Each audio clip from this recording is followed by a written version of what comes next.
Okay, Kak dapat komen dari MTS. Dia tanya, "Hi sis, gear up tu apa? Boleh jelaskan?" Alright korang, so kalau korang nak tahu gear up tu apa, korang kena tengok video ni sampai habis, okay?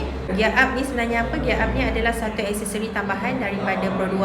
So contohlah korang ambil Ativa. So kalau macam SE ni ada satu list memang barang wajib korang kena ambil. Contoh utility. Utility ni adalah luggage tray, carpet dengan door visor. Benda ni wajib lah. Dia akan add on sekali dalam korang punya on the road. So kalau tak nak, korang just boleh inform tak nak. Tapi selalunya kalau on the road tu memang akan add on 3 item ni: utility, visor, carpet dengan luggage tray. So contoh-contoh barang lain aksesori tambahan Pro 2, contoh korang ambil yang tak ada seat leather, so korang nak add on seat cover premium. Yang mana tak ada dashcam, korang nak add on dashcam. Yang mana ada baby, korang tak nak beli child seat luar, so korang boleh add on dengan Pro 2, korang boleh ambil. So contoh Kak Ayah akan tunjuk kejap lagi. So yang ni adalah brochure untuk gear up Ativa. Korang boleh tengok macam bliss body kit ni, skirting, front bumper kit, bumper belakang, side skirt, rear spoiler ni pun antara gear up lah.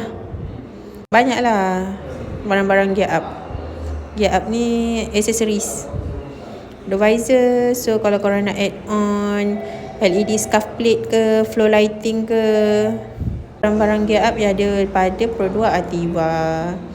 So untuk harga ni harga lama. Anda kata kalau korang nak add on, jadi korang boleh je WhatsApp SA korang untuk add on korang punya accessories. Nanti SA akan bagi harga baru.